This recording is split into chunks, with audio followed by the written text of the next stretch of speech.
Ahora sí, retornamos. Me había olvidado voltear mi cámara y ya estamos saliendo, pues cámara volteada. Ahora sí, de repente vamos al tema económico que estamos abordando netamente en nuestro canal. Ya pues, así es. ¿Qué es realmente la economía? ¿Qué es realmente la economía? Vamos a comprender esa partita, vamos a aclarar también. Así es. Entonces, hoy vamos a abordar un uno de los principales economistas que el mundo haya tenido, o sigue teniendo, claro, el hombre sigue vivo, a pesar que ya tiene su edad, pero mm, es un personaje muy brillante en el campo de la economía, y vamos a usar uno de esos, vamos a analizar una de esas conferencias, ponencias, que haya dado una ponencia en España, si no me equivoco, o no, en Hispanoamérica, nada menos nos estamos refiriéndonos a Jesús Huerta de Soto, ¿no? Es un hombre principal dentro del campo de la economía, también dentro del campo del derecho. Es una eminencia para muchos economistas. Era maestro y profesor de Javier Milei, el presidente de Argentina actualmente, Javier Milei. Al- a pesar que no coinciden algunos puntos con Javier Milei, con Jesús Huerta de Soto, porque Javier Milei está en el poder actualmente, en el poder de Jesús Huerta de Soto, su planteamiento, él no quiere saber del poder, netamente, él no, o sea, un economista no debería aspirar a ser gobernante. Esa es la propuesta de Jesús Huerta, que no tienen sus razones. Las razones son bien justificables, son bien fundamentados. Ya vamos a entrar a esa explicación y vamos a comprender por qué razones él plantea que no es necesario un economista que llegue al poder y a la vez él plantea que no es necesario que porque dentro del enfoque económico maneja netamente la postura que es eh, hay una corriente político, filosófico que maneja netamente que se llama el, el libertarianismo, ¿no? El libertarianismo. Javier Milei es liberal libertario, pero Jesús Huerta de Soto es 100% libertario. O sea, él mismo dice, los liberales son un poco tibios, no son aferrados a la ciencia económica y punto, ¿no? Ahí se acabó. Pero vamos a ver la perspectiva que él plantea sobre la crisis económica que se produjo en año 2008 en nuestro. Claro, también afectó también a Hispanoamérica. Perú no ha sido tanto afectado porque justamente estaba gobernando Alan García en ese tiempo. Alan García ya había aprendido un montón, había aprendido bastante de la economía. Él llevó por varios cursos en San Marcos sobre derecho, netamente en católica, pero parece que no acabó sus estudios. Más se fue por eh, su formación ha sido de manera autodidacta. Cuando ustedes van a dar sus ponencias, sus clases, son magistrales. Cuando ven sus clases, Alan García son magistrales. Pero no tenía título, nada, pues váyanse su nedo o averigüen no tiene ni bachiller ni título, no tiene. Ahora, cuando en año 2000, cuando regresó a nuestro país, recién se había matriculado a un diplomado, si no me equivoco, en la universidad, una universidad particular, llamado San Martín de Porres. Había llevado temas de economía y administración, algo relacionado con economía y administración. Eso sí está registrado en SUNEDO. Los demás no están registrados porque no le interesó. De repente había acabado sus carreras que estudiaba Derecho en San Marcos y Católica. pero no le interesó, pues de repente sacarlo, porque no necesitaba tampoco, porque él no necesitaba, pues, ser funcionario, mm, un título para que sea funcionario público. Su enfoque era diferente, pero llegar al poder, a la presidencia, y lo que a él, lo que valió más son sus palabras, lo que hablaba, lo que argumentaba, lo que convencía a las masas, a la gente, a todos los pueblos del Perú. Es lo que vale, lo que le llegó al poder, no necesariamente sus cartones. Así que no todos son los cartones, no todos son títulos, no todos son las diplomas, todo aquello. No todos son los certificados, las calificaciones, cuántas notas ha obtenido. No necesariamente aquello. El mejor periodista del Perú no tiene tampoco un cartón como César Hildebrand. Así es, hablaríamos de un montón de personajes, no los mejores, son mejores especialistas en varios temas. No han tenido pues un cartón que les puede decirlo, aquí estás, aquí está escrito tu título que dice, tú eres doctor, tú eres tal, o tú eres un especialista. Lo que a los especialistas se le hace es la cancha, cómo convence a la gente la explicación o la simplificación de los términos y cómo llega la gente, a la población, si es docente, a sus alumnos, cómo llega a entender, a hacer su explicación. Si es de repente un periodista, también en la cancha, de frente tiene que ver en la cancha cómo hace sus trabajos en el campo laboral. Si es un ingeniero, por ejemplo, ¿no? Un ingeniero. Ahora, por tema de formalidad se necesita pues los cartones, netamente, claro, por tema de formalidad, por institucionalidad, ya veremos también en tema de economía, todo aquello, pero es lo secundario, es complementario. Por eso, hoy vamos a tratar el tema netamente, la crisis económica que pasó en el año 2008 a nivel internacional ha sido afectado Europa, Norteamérica, Hispanoamérica, sí, pero Perú no tanto hemos sentido, porque depende del que gobierna, pues, ¿no? Ahora vamos a responder esa pregunta, ¿por qué no hemos sentido esa crisis económica en 2008? ¿Por qué realmente no hemos sentido? Ya responderemos al analizar este discurso de Jesús Huerta de Soto, dio a ver, aquí tengo la fecha exacta donde dio este discurso dio, aunque no lo tengo aquí la fecha, pero este discurso dio en año 2009, ¿ya? Año 2009, en la universidad no me acuerdo la universidad, pero la cosa que, digamos ese dato, entonces, aquí está, aquí yo tengo escrito ya, el discurso, su discurso se llama La crisis global y la teoría austríaca, principios económicos, con, esa, con ese título está su discurso, lo que dio Jesús Huerta de Soto en año 2009 netamente. Él va a hablar de España netamente porque él es español y aborda muchos puntos que nosotros tenemos que saber, muchos términos, y así es. Pero para ingresar un poquito, para contextualizar este tema, vamos a un poquito entrar en lo que realmente queremos tratar hoy día, un poquito también su biografía de este personaje, Jesús Huerta de Soto.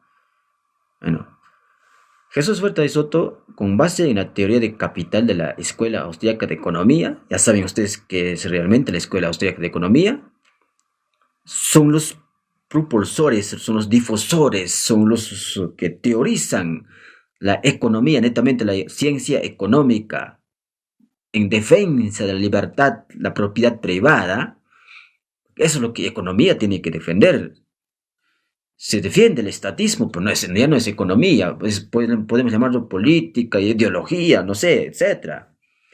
En eso Vamos a estar, de repente, nos vamos a dar un hincapié a todo el mundo, vamos a decirlo, el economista que defiende a capa y espada con todo al Estado, no es economista, pues.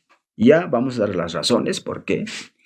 Entonces, comienza de esta manera, ¿no? Jesús Huerta de Soto, con base en la teoría del capital de la Escuela Austríaca de Economía, como única doctrina científica capaz de interpretar los problemas económicos, ¿verdad? Es la única doctrina científica, o es el único marco científico o el enfoque científico en campo de la economía que es capaz de interpretar muchos problemas económicos. Ya anoche hablábamos, por ejemplo, de Adam Smith, el problema más grande de la humanidad, que él había resuelto, había interpretado, y donde sistematiza en sus libros el tema de la producción, donde quizás el pilar fundamental del capitalismo es el que él interpreta con todo lo que tiene, aunque había más antes los precursores, los que interpretaban ese tema, pero hoy netamente vamos a tocar, que es otra categoría que netamente vamos a revelar hoy, explica el origen teórico de los ciclos económicos recurrentes, netamente, los ciclos económicos recurrentes. Recordemos para los que han leído la Biblia, netamente, yo sé, yo leo la Biblia, eso no me resta al tema del academicismo, la intelectualidad, más bien me incrementa mi conocimiento y puedo sustentar bíblicamente, por ejemplo, el tema de ciclos económicos. Está basado también, si ustedes repasan el Antiguo Testamento, es historia netamente, la interpretación de los sueños de José con Faraón. Bueno, es una historia, eso es una historia verídica, eso está comprobado. Las 7 años de escasez, de hambruna, de sequía, donde no había lluvia, 7 años de abundancia, que ese es el hombre, el famoso José, podríamos decirlo, el primer en nombrar temas ciclos económicos, es el que hace José, porque él interpretó, descubrió para el futuro cómo tenía que pasar la escasez, la abundancia y la crisis, netamente. A eso se llaman los ciclos económicos. Él predijo, van a ser 7 años de abundancia y 7 años de hambruna, ¿no? O de escasez, no haber la lluvia, no haber producción. Entonces, para ello, con anticipación se tiene que preparar. Entonces, para ello tiene que masificar la producción. Y es el primer economista, que diríamos bíblicamente, es el que plantea el tema de ahorro. Tenemos que ahorrar. Y ahorraron en grandes cantidades y hacía muchos productos que sembraron. La Biblia principalmente nombra trigo, pero no solamente trigo, pues sembraron en esos tiempos. Más cosas se sembraron, porque lo más principal será trigo, porque esa era la comida cotidiana de la gente, lo que se hacía pan, el trigo, de todos los campesinos. Yo soy de origen campesino. Nuestra comida cotidiana, pues también es eso. Bueno, en nuestro país es cebada, pero allá en sus tiempos era pues trigo. Muy poco trigo, porque en las alturas que nosotros vivimos no produce trigo, no produce por el tema de friaje, el mucho frío. Claro, es que están un poco ya en las bajadas, donde hay la temperatura es ya un poquito a incrementar, según los niveles, según la altitud también, la geografía, todo aquello. Es el que propone el tema de ahorro. El ahorro es importantísimo, es fundamental para todos, de manera individual, grupal, o para un pueblo, y mucho más para un Estado, netamente, para un inversionista, para un sector privado y empresario. El ahorro es fundamental, netamente. Es el que propone a Faraón, tenemos que nosotros producir y ahorrar, depositar el trigo para que sobrevivamos los 7 años de crisis que vendrán, o 7 años de escasez que vendrán. Entonces Faraón accede, entiende ningún hombre nos ha explicado. Es el hombre brillante, hombre sabio, hombre que pronostica el futuro. Es el hombre que descubrió, pero a través del sueño el sueño del faraón, ¿no? En la Biblia se va a hablar muchos temas a través de sueños y profecías, y se va a cumplir con tanta exactitud matemática. Ya hablaremos, ya llegará el momento para conversar, por ejemplo, en septiembre, diciembre, hablaremos temas bíblicos, netamente la historia universal. Y eso es fundamental, a la vez tiene un profundo significado para nuestras vidas, estimados. Entonces aquí, en tema económico, eso es. Ahora, todos los economistas que no hayan leído la historia de José, bueno, pues ahora tienen que ponerse las pilas, leer, repensar sus planteamientos, repensar sus posturas en términos económicos. Habrá que repensar porque se han perdido quizá el primer hombre que planteó temas, hablando técnicamente, ciclos económicos, netamente. Bueno, en sus palabras del famoso también profesor economista Carlos Rodríguez, ¿no? También voy a citarlo, coincide también él con lo que estoy diciendo, y también cito hoy sus palabras. Así es. Entonces aquí lo que va a explicar, explica el origen teórico de los ciclos económicos recurrentes en donde existe un auge especulativo denominado burbuja económica. ¿A qué se va a referir la burbuja económica? Y ya explicaremos durante nuestro comentario hoy. Ojalá que lleguemos a ese punto. Que generalmente culmina en crisis, como se evidencia actualmente en Occidente.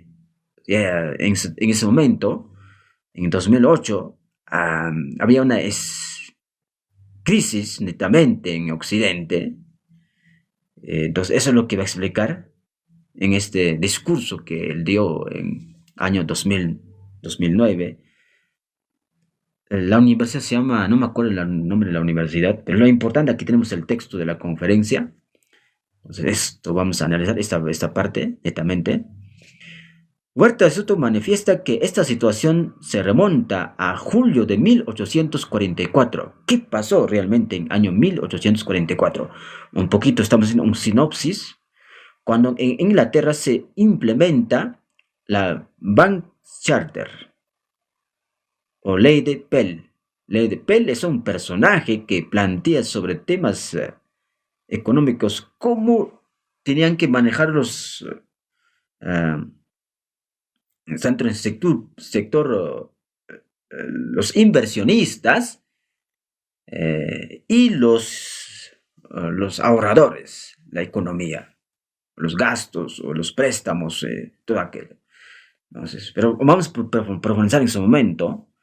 Según Ludwig von Mises lo cita, él mismo lo cita, se cometieron dos grandes errores. El primero fue la falta de exigencia de 100% de encaje bancario.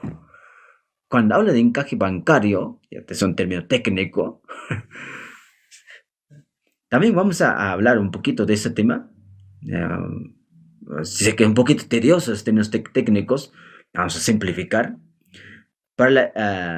Para la emisión de depósitos a la vista, y el segundo referente a la exclusividad de la banca central para la creación de moneda, que lejos de resolver la crisis de la época provocó mayores problemas financieros, los cuales exponen en presentación netamente,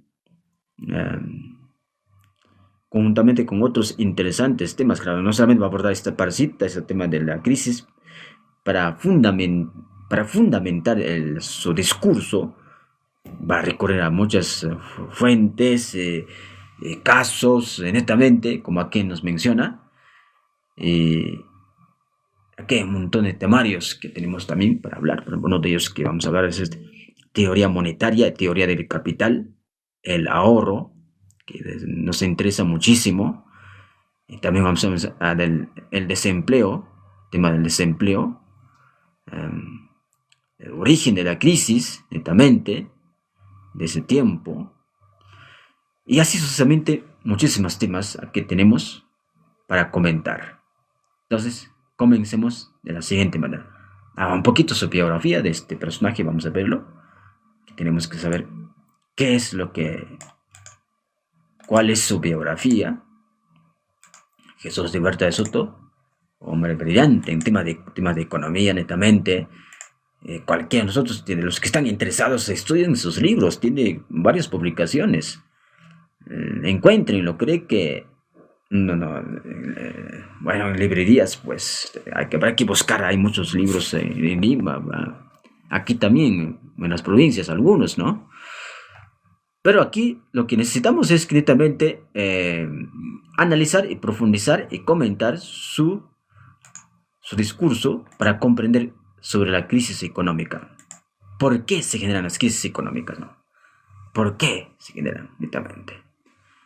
Entonces, ya vamos a un poquito ver biografía del autor, netamente. Aunque, ya, creo que tengo aquí la biografía. Y ya lo tenía preparado, pero por motivo tiempo, a veces se me fue. Ya, aquí lo tengo. Entonces, solo para recordarles, Jesús Huerta de Soto es un personaje que viene trabajando en temas, se viene analizando temas económicos desde otros enfoques, desde el campo del derecho, desde el campo de la filosofía, y como no, dice él mismo en sus propias palabras, y como no, desde la perspectiva teológica. Así que entonces estamos casi a la par. Yo también analizo desde la perspectiva teológica. Por eso cada vez mis comentarios van a estar siempre, voy a estar nombrando la Biblia, vamos a citar la Biblia, y vamos a citar a autores también que tienen que ver, pues, tienen que explicar esos fenómenos, y sobre todo la Biblia, es la teología, de la filosofía, desde la antropología, sociología, el derecho. Desde esas perspectivas se analiza un fenómeno a resolver. Y anoche analizábamos esas perspectivas, desde el enfoque del marketing, la publicidad netamente, la antropología, la filosofía. Y como no podemos analizar pues también de otros enfoques que de repente se nos está escapando, para que tengamos mayor comprensión, para que tengamos la mejor interpretación, es mejor es explayarnos a otros campos y analizar desde esas perspectivas. Por ejemplo, los psicólogos que trabajan netamente con el hombre, con el comportamiento del hombre, tienen que recurrir a temas sociales para que expliquen muchos temas que se presentan, casos que se presentan. Hasta tienen que ver hasta con la antropología, temas culturales, netamente. Y como no, la teología, lo más principal, la filosofía. Toda psicología se nació pues con la filosofía, y etcétera, etcétera. Y así es, entonces, ya tengo aquí, a ver si... no, ya no lo tengo, entonces creo que lo dejemos ahí. Pero es bueno saber su biografía de este personaje. Lamentablemente no lo tengo aquí. Yo lo tenía preparado, pero se me extravió. Pues tengo un trabajo, si me papelan todo.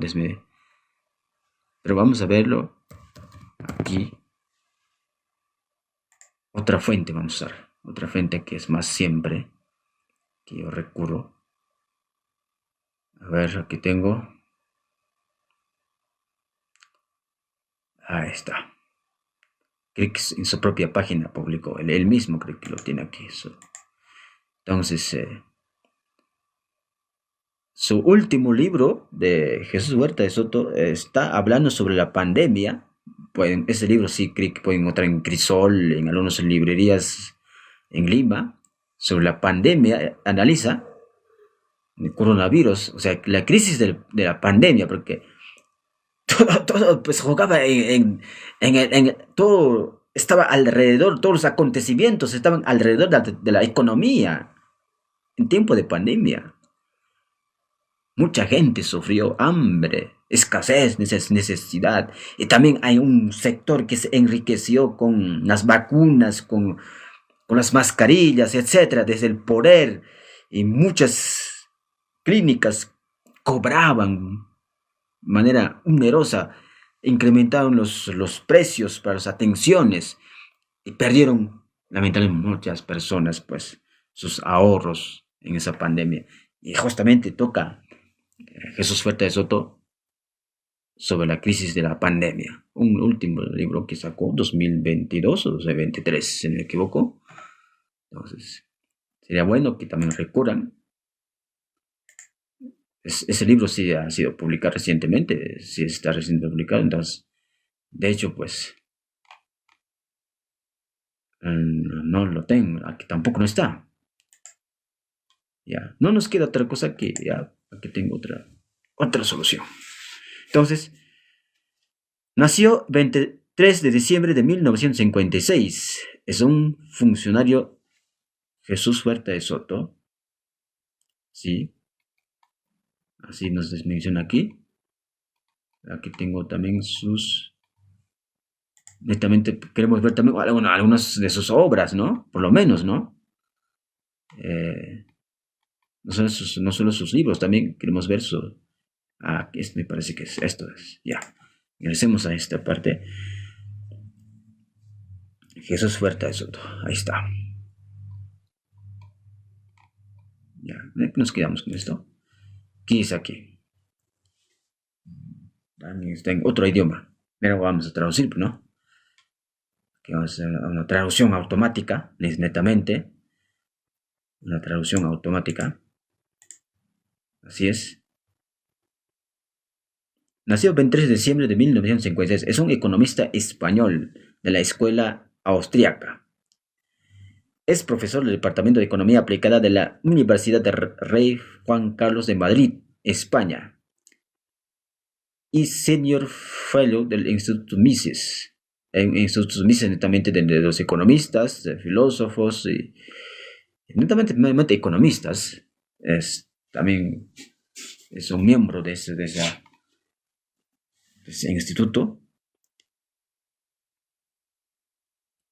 Sí, pues está joven todavía el hombre, tiene 68 años. Tiene todavía para más. Es un brillante personaje.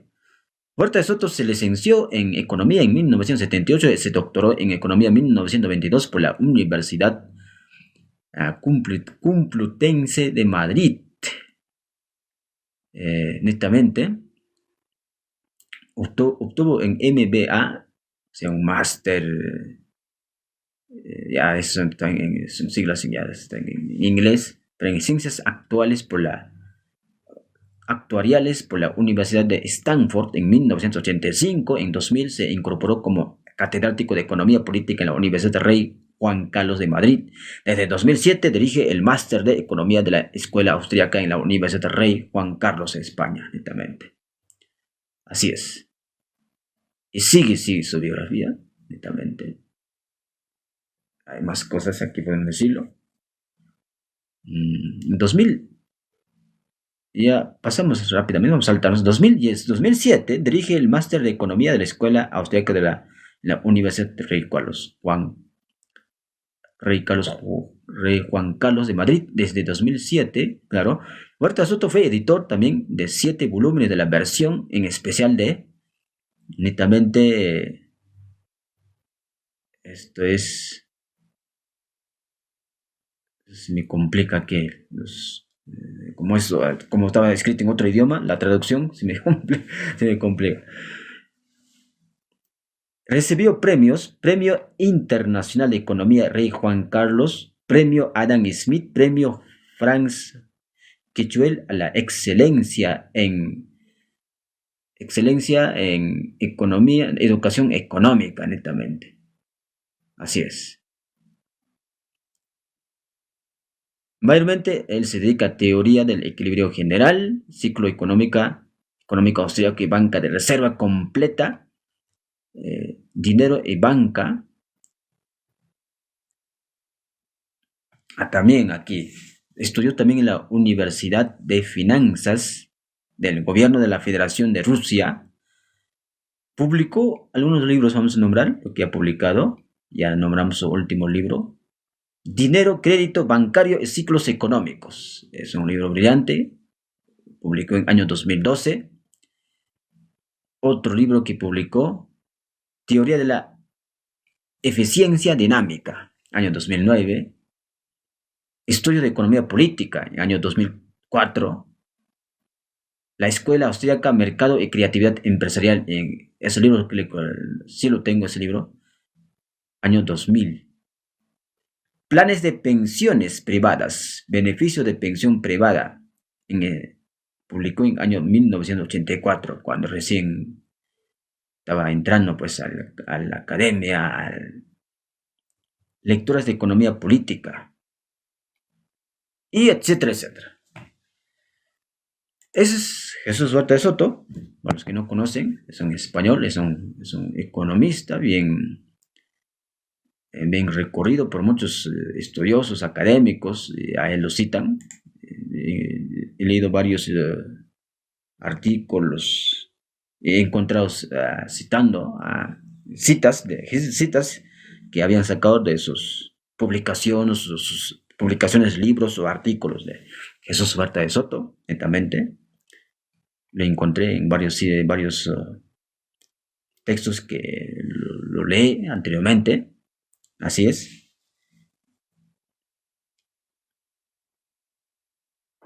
Ya aquí, las contribuciones también que también podríamos mencionarlo.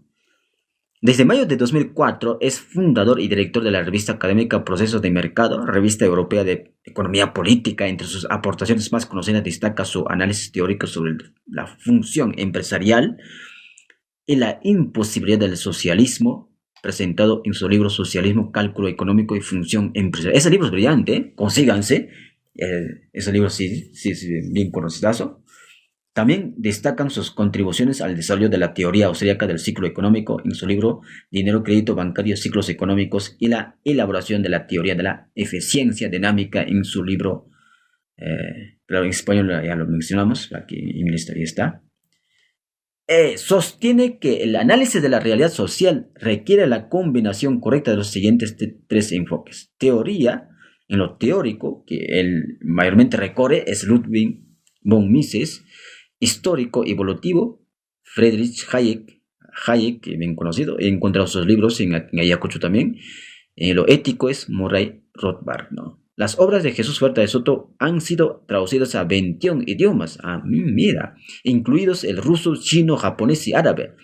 Ideológicamente, el profesor Huerta de Soto defiende la superioridad teórica del anarcocapitalismo sobre el liberalismo clásico. Ahí está lo que les mencionaba.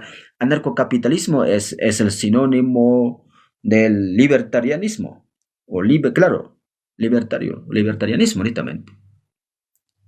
Entonces, ahí sí vamos a chocar, pues, porque él tiene sus argumentos y argumentos, pero eso no nos impide que vamos a hablar de sus obras, que son bien brillantes, porque no todos vamos a estar de acuerdo con ciertos puntos, pero no todos. Si todos estaríamos de acuerdo, sería una maravilla, ¿no? ¿Qué sería de nosotros? Quizás no existiríamos. Ese es el tema. Entonces, ingresemos a su conferencia, que nada menos, que ya lo tengo aquí preparado. A ver, sí, aquí lo tengo ya. Así es. Me retorno, voy a poner, porque me torno a veces... hay días que hablaba, pero sin embargo ya me iban a cortar la señal y estaba hablando en vano. Hablando media hora, 40 minutos en vano. A veces por tema de internet, o será por otras razones, se corta mi señal. Después de una hora o pasando... cuando sobrepasa, de repente, como estamos recién en esto, en el mundo, creo que nos dan un cierto límite de transmisión nada más. Después hay que cortar y otra vez ingresar.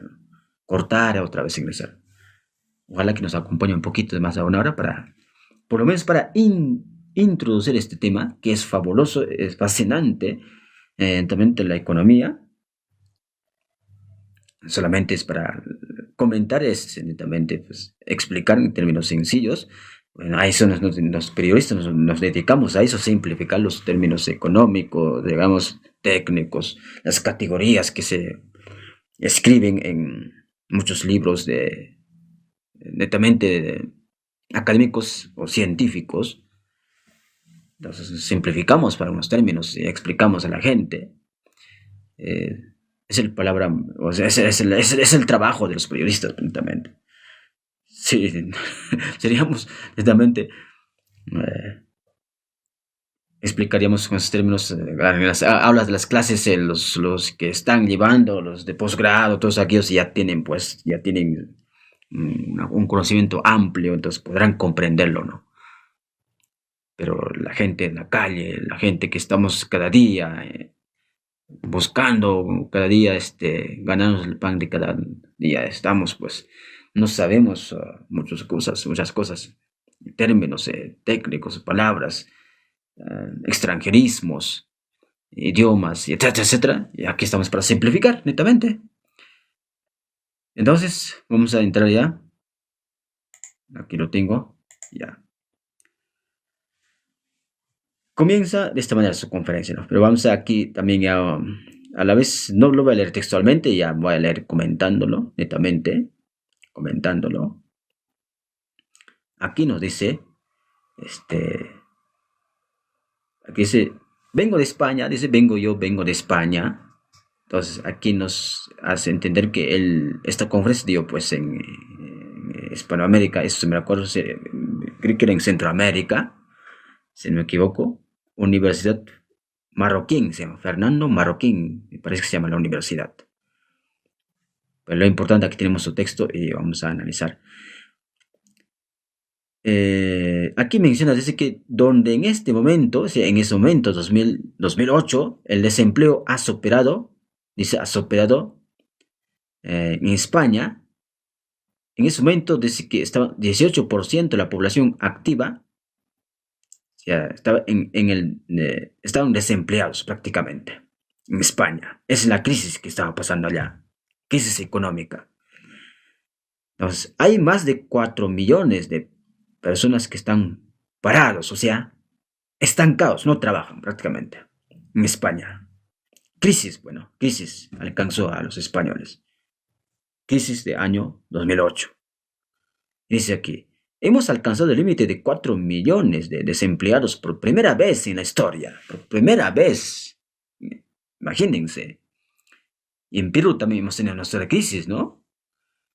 Entonces, por eso tenemos que analizar por qué se genera crisis, por cómo se produce la crisis, o cómo se produce la crisis, o cómo viene la crisis, qué es lo que falló, prácticamente, qué cosas no han manejado bien los gobernantes, o de repente mucha intervención del Estado, ¿qué pasó? Por ejemplo, aquí dice,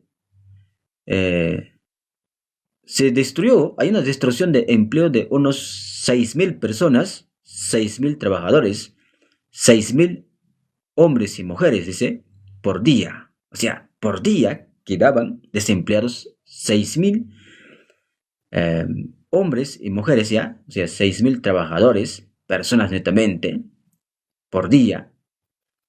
Entonces, que están, que diferente, iban al camino al desempleo, netamente, en España. De un total de 19 millones de trabajadores de población activa, que están en España netamente, 19 millones de trabajadores de población activa. Aquí dice, recordemos que España tiene 45 millones de habitantes, de los cuales unos 5 son inmigrantes, netamente, o sea, los que llegaron de otros lugares. Y estos 5 inmigrantes, en torno al 60 o 70% proceden de nuestros países hermanos, como Hispanoamérica, netamente. Porque muchos hispanoamericanos tenemos sueño de vivir o conocer o trabajar en España, porque todavía pues fluye nuestra herencia que éramos españoles en el virreinato, ya hablamos de historia, es fundamental conocer nuestra historia. A veces soñamos, pues, un amigo mío está desesperado y ahorita quiere irse a España, sí o sí, quiere irse ya. Y mucha gente está trabajando allá, hispanoamericanos, nuestros paisanos, quichohablantes, están allá trabajando. Pues esa gente, pues, también ha sido afectado. Pero aquí nos dice lo siguiente, ¿no? Eh, Dice aquí, la Unión Monetaria Europea. España está incluida, o sea, en la Unión Monetaria Europea. Bueno, son los que han hecho unos convenios, bueno, como es Unión Europea, tienen un manejo también en temas monetarios, temas de, ellos están unidos, supuestamente están unidos, pero a la vez están un poquito, pues, divorciados en muchas cosas económicamente, quizás ahorita actualmente están pues unidos, pero sin embargo, como es el euro, es allá, toda Europa es euro netamente, y España está dentro de eso, dice aquí, o sea, es donde están ahorita en Unión Mundial Europea, dice aquí, creo que eso es una, en este momento, en términos relativos, pues no absolutos, en relativos, una bendición, porque si hubiéramos tenido nuestra moneda propia, la, an- la antigua peseta de España sí habría reaccionado ante la crisis como se hacía en el pasado. Claro, o sea, la moneda que tienen, o sea, el manejo de la economía, netamente la moneda que maneja es euro, eso da todavía un poquito estabilidad.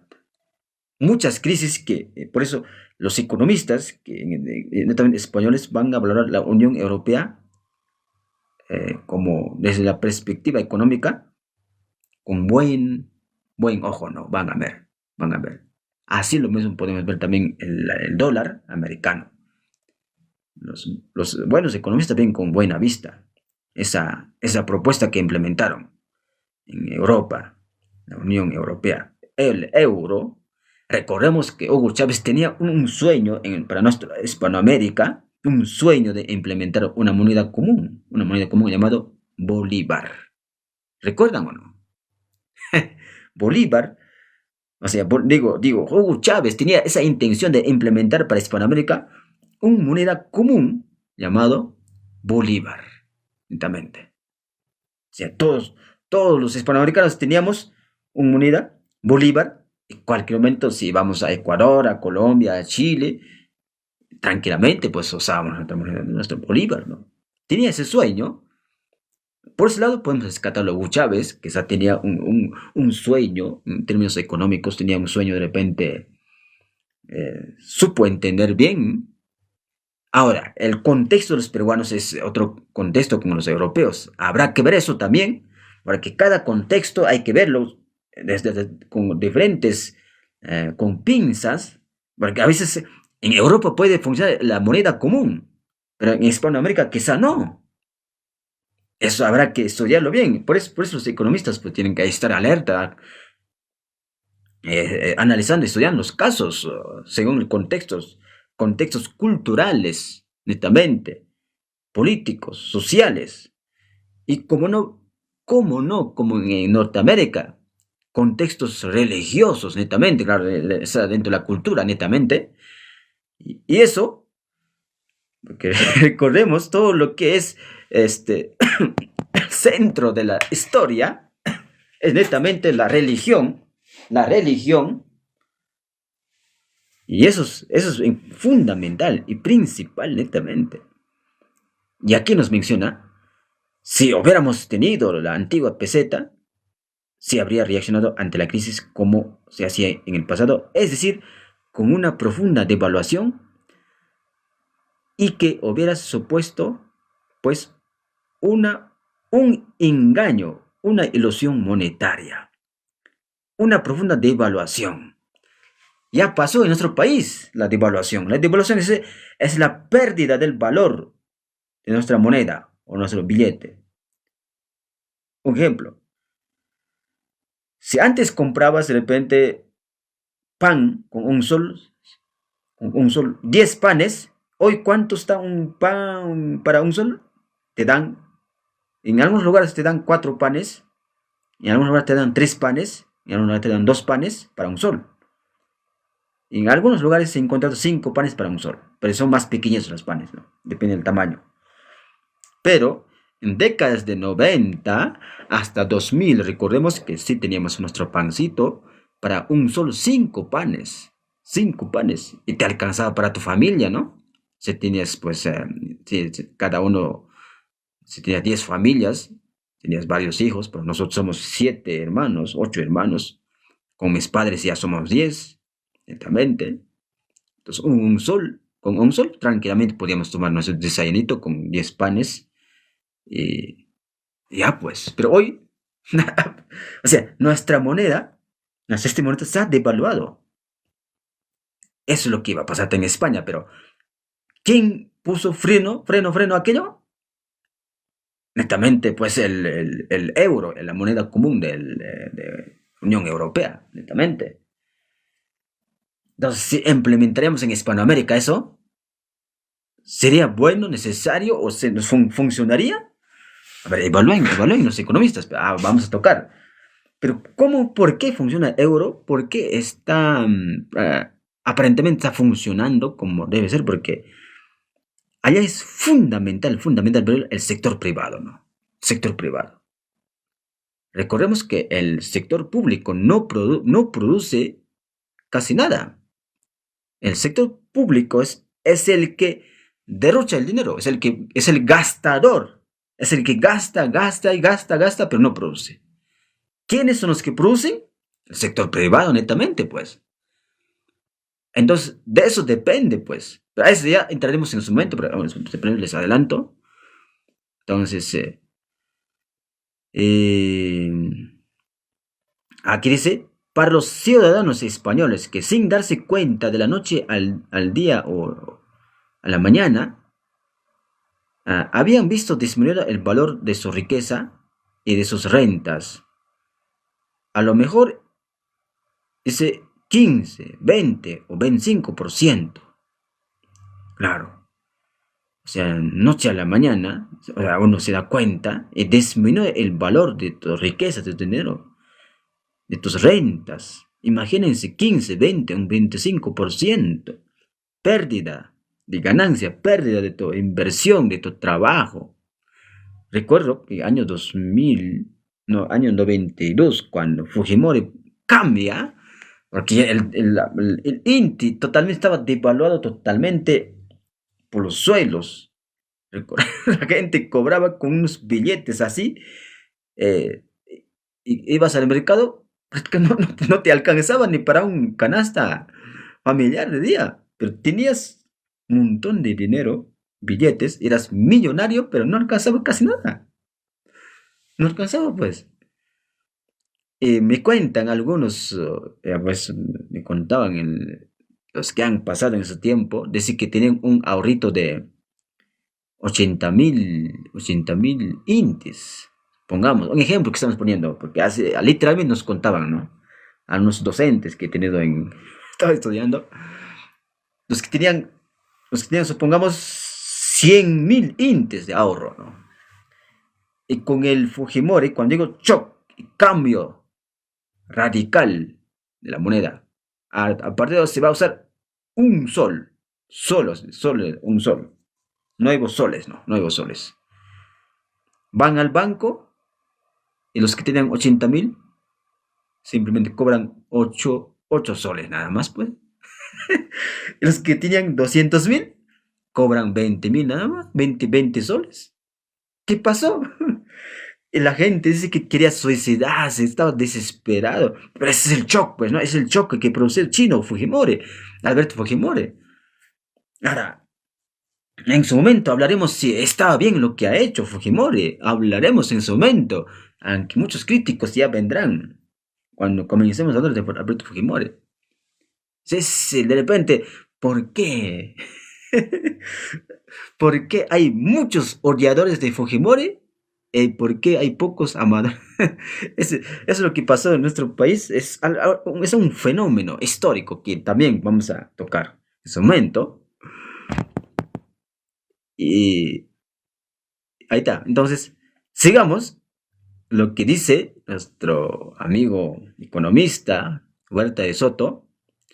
El euro como moneda única en ese sentido es una aproximación a lo que luego comentaré, o sea, él va a explicar un poquito más adelante, a una especie de patrón oro. Recuerden, ¿qué es el patrón oro? El patrón oro está relacionado con el ahorro. El ahorro. Recuerden que les hablé ya del ahorro que hicieron los depósitos de José que planteó en Egipto cuando habían 7 años de abundancia y 7 años de crisis y escasez. Entonces aquí pero vamos a hablar dice que el euro es netamente, es un prototipo o es una especie de patrón oro. El oro era antes, el patrón oro, todos los que ahorraban tenían que comprar su oro y guardárselo, su oro.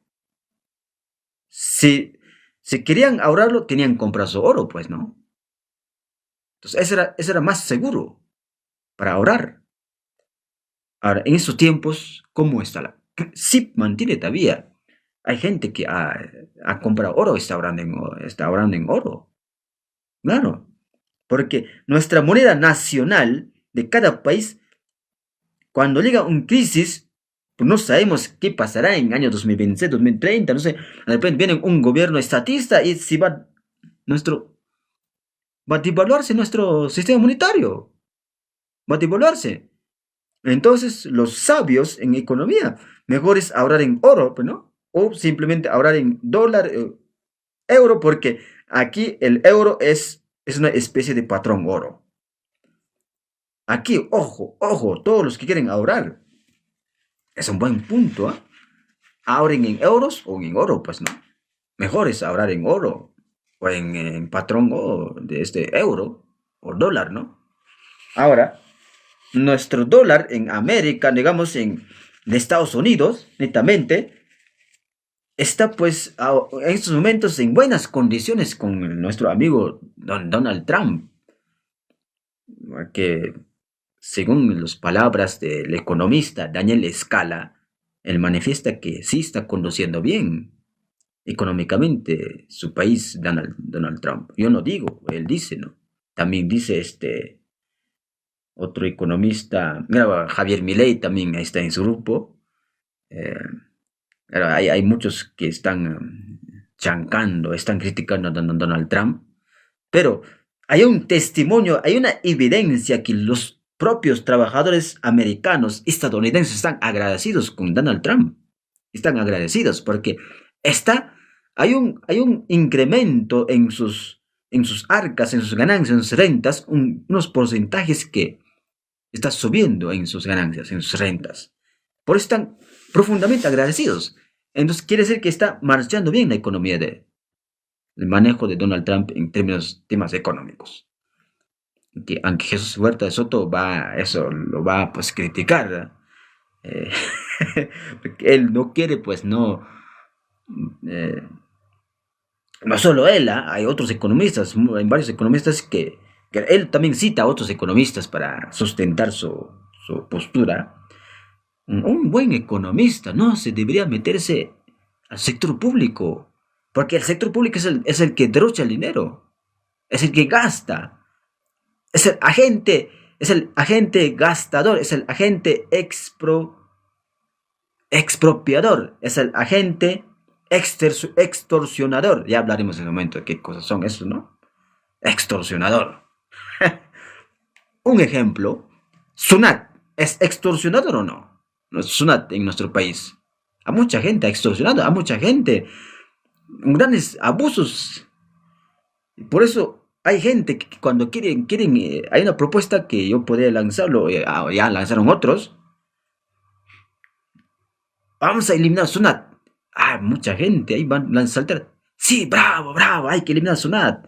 Es el que no solo SUNAT, también el ATO, SUNAT, eh, varios entes fiscalizadoras, netamente, o hay como SUNAFIL, SUNEDO, son los entes del Estado que están poniendo trabas económicas, o sea, obstáculos, netamente, para la gente que quiere trabajar, la gente de a pie, cada día se sacrifica, madruga y quiere ganarse un poquito más de lo que ganaba antes. Llega Sunafil, Sunat, ATU, no sé qué cosas hay más entes del Estado, les quita pues sus dineritos, les pone en la papeleta, les pone aquí, eh, y pobre gente que ya ha trabajado, ya está perdiendo su dinerito. Entonces, ya más o menos están comprendiendo más o menos la economía, cómo, cómo está conduciendo ciertos países. Es un caso en nuestro país. En España será otros casos similares en Estados Unidos. Cómo está manejando, por ejemplo, este Bukele o nuestro dictador de Hispanoamérica, ¿cómo se llama? Nicolás Maduro, o de Chile, Boris, o de Bolivia. Bolivia estaba en momentos difíciles, no sé cómo estará ahora, no estoy atendiendo las temas, así, noticias, así no lo estoy atendiendo. Entonces, esos estimados, pero aquí el economista Huerta de Soto nos menciona, ¿qué más dice? Aquí dice, el patrón oro que impide que cada país devalúe de forma unilateral y actuando de manera desleal y tratando de conseguir ventajas competitivas por vías monetarias. Así es, el patrón oro de Europa, que es nada menos que es el euro, ¿no? El euro común. Entonces, esto no se permite, entonces la única solución que tenemos para poder competir es que se produzca una reestructuración de la economía en el sentido que se va a explicar posteriormente, ¿no? Y que los precios bajen, se produzca un real línea de los precios, o sea, alza de precios o precios relativos, o precios que bajan, o alza de precios, es un fenómeno en términos económicos, son flujos, son por curvas que manejan, bueno, los especialistas ya lo manejan, porcentajes, todo aquello, que es lo que ya está sucediendo en España, o sea, en ese momento estaba sucediendo eso, estaba sucediendo, aunque había el euro, pero había crisis, pues, ¿no? Pero si no hubiera habido este euro, su moneda se hubiera devaluado en 2008 y hubiera sido peor para España. Peor hubiera sido. Ya, lo que pasa aquí, otra parte de lo que menciona también es hasta, hasta a qué nivel en que no surjan, o sea, que nivel surjan oportunidades empresariales de ganancia que nos permitan el inicio de la tan ansiada recuperación. Las oportunidades empresariales de ganancia que nos permitan el inicio de la tan ansiada recuperación. ¿Hasta qué nivel? ¿Cómo se llevaría a cabo eso? ¿Cómo surgiría? Es una pregunta que nos planteamos, que se plantea también Huerta Soto aquí. ¿Cómo hemos llegado a esta situación en España? ¿Cómo realmente se llegó a esta situación de crisis en España? ¿Cuántos desempleados había? De los 45 millones de habitantes, un promedio de 19 millones de desempleados. O sea, estaban están dirigiéndose al camino de desempleados, prácticamente. O aquí, hablar de números hay que hablar, ¿no? Los numeritos a veces es necesario, aunque estos economistas van a criticar también esa partecita, esa parte. Mm, así es. Con todos los inmigrantes ya son 60-70%. Claro, son los que proceden de otros países. 45 millones de habitantes. España tiene 45 millones de habitantes. De un total de 19 millones de trabajadores de población activa, están apuntando al desempleo. Hombres y mujeres, varones y mujeres, ¿no? Entonces, eso es el problema, netamente.